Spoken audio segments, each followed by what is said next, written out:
պատճառով, որ պետք է շեղել մարդկանց ուշադրությունը սկանդալներով, նոր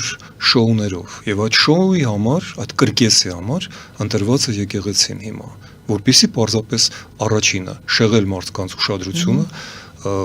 բևեռացնել ազգը, մասերի բաժանել եւ այդ ատելությանը ճանապարհ տալ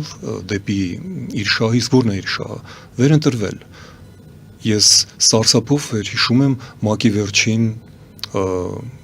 գագաթան ժողովը, երբ որ տարբեր առաջնորդներ խոսում էին իրենց համար գլխավոր խնդիրների մասին։ Թրամփը խոսում էր պատերազմների մասին, որ նա իրականում կամ իր երևակայության մեջ ավարտեց, Նեթանյախուն խոսում էր եւ կարդում էր պատանդների անուն առանուն ցուցակը, իսկ ինչ էր խոսում Փաշինյանը, նա խոսած խաղաղության մասին եւ ասաց, որ դա կախված է իր վերընտրությունից, այսինքն ՄԱԿ-ի գլխավոր ամբիոնից, նա միակ առաջնորդն էր, ով աշխարհին խոսեց իր սեփական անձի, իր անձի քաղաքական վերընտրության մասին։ Ահա ինչի համար է նա զբաղվում հիմա այս սրանով, փոխանակ զբաղվեր մարդկանց ամենօրյա կյանքով։ Ինչ է ամենօրյա կյանքը։ Մենք ունենք երիտասարդ ընտանիքներ, որոնք չեն կարող իրենց թույլ տալ երեխա ունենալ։ Մենք ունենք աղքատների, ովքեր ողջ աշխարհում կան աղքատներ, բայց ինչ ենք մենք այս տարիներին արել, ինչ ենք մենք արել ժողովրդավարություն կառուցելու համար, որովհետև այն ինչ կատարվում է հիմա, դա հակաժողովրդավարական է, եւ այն մարդիկ, որոնք իրենց անվանում են ժողովրդավար եւ հիմա փորձում են ինչ որ հորինած բաներով արդարացնել այս ամեն, այս խայտառակությունը, մեծ հարցեր են հարուցում, որովհետև ժողովրդավարական ընդդիմության պարտքն է ստիպել կառավարությանը գնալ ժողովրդավարական բարեփոխումների։ Մեր դեպքում, որպես արտախորհրդարանական կուսակցություն, մենք նախաձեռնել ենք Եվրամիության անդամակցության օրենքը եւ մենք վստահ ենք, որ սա միակ ելքն է այս ստեղծված շատ ծանր իրավիճակից, որովհետև անվտանգության հարցում ես վստահ եմ, մենք ունենք հաշված տարիներ։ Մեզ շրջապատող բազմամիլիոնանոց մահմեդական ազգերը եւ երկրները չեն հանդուրժի Հայաստանի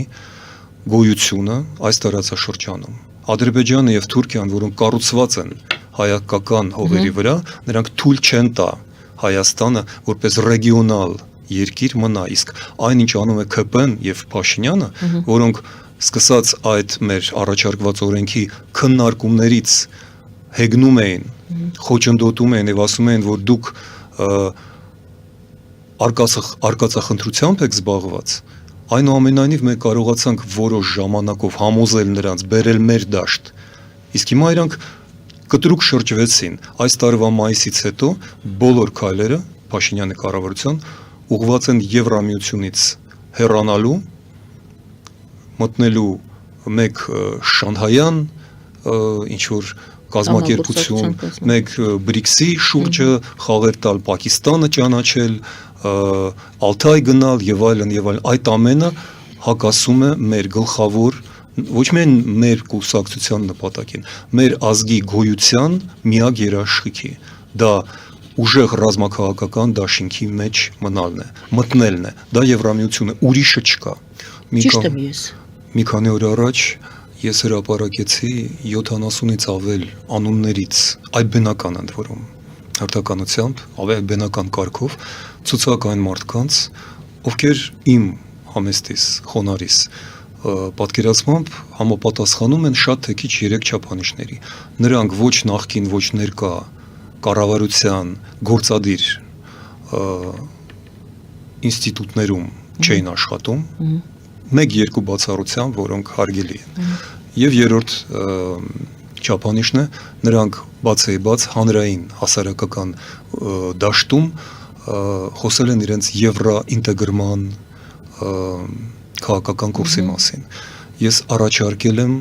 գնալ առաջիկա ընտրություններին դաշինքով 70-ից ավել մարդկանց ցուցակ, որը բաց է, որը չի համաձայնեցվել նրանցից ոչ մեկի հետ,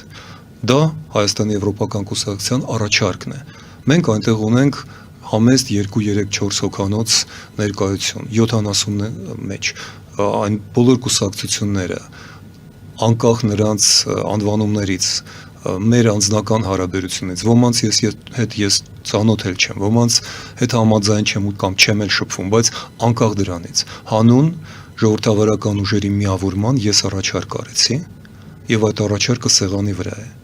Նրանք պետք է արձագանքեն իմ կարծիքով, մերժեն, հեգնեն,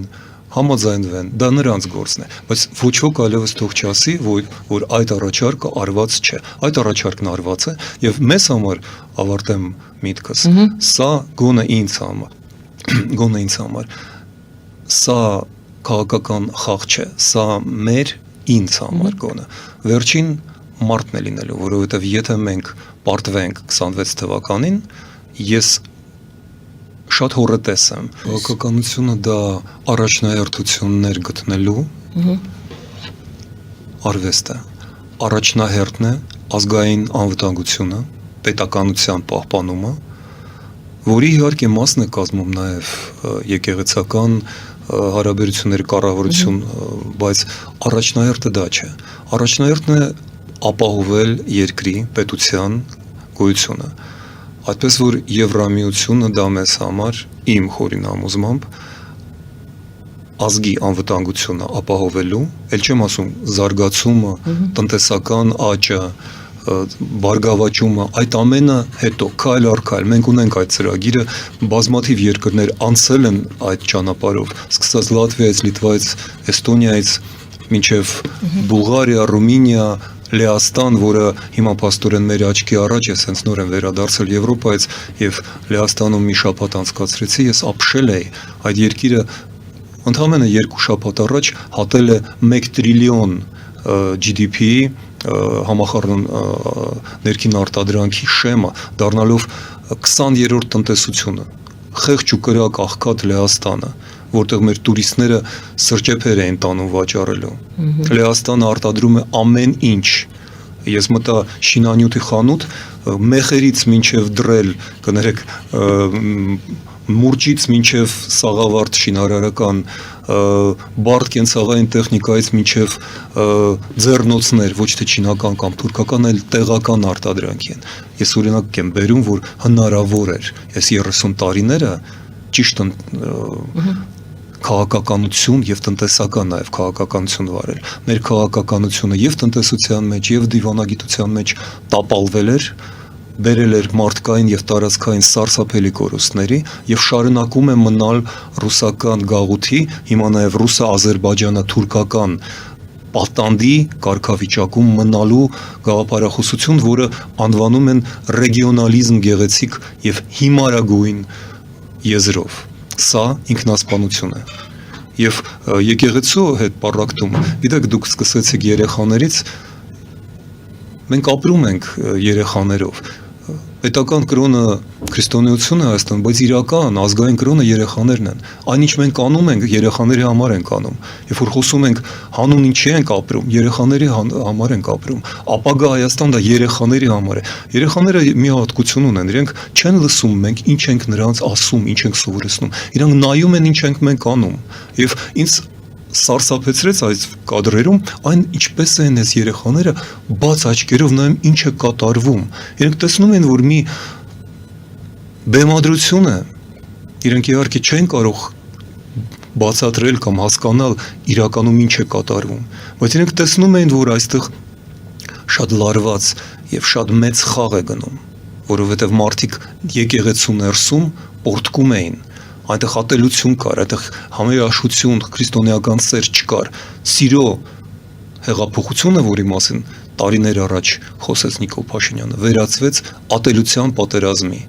Երեխաները դա են տեսնում։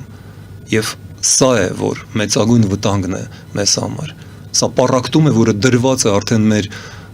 արմատներում, մեր սրտերում, մեր հոգիներում, եւ դրանից դուրս գալ այս իրավիճակից կա միայն մեկ ճանապարհ՝ միասնություն։ Ես այդ միասնությունը փորձում եմ ապահովել ինչպես քաղաքական ուժերի մեջ, ահա ինչու մենք առաջարկեցինք 70 մարդկանց ավել էլ կլինեն, ընդ որում այնտեղ տասնյակ կուսակցություններ եւ ոչ կառավարական կազմակերպություններ կամ անհատներ կան, որոնք ոչ մի կուսակցության էլ չէ, բայց նրանք ծանոթ են երկրին, ազգին, հասարակությանը։ Մյուս կողմից մենք հորդորում ենք չանել այն քայլերը, որոնք տանում են մեզ մինչև էլ ավելի խորը պառակտում, ինչպես օրինակ այս եկեղեցական խայտառակությունը, որ ոչ մի լավ տեղ մեզ չի տանի։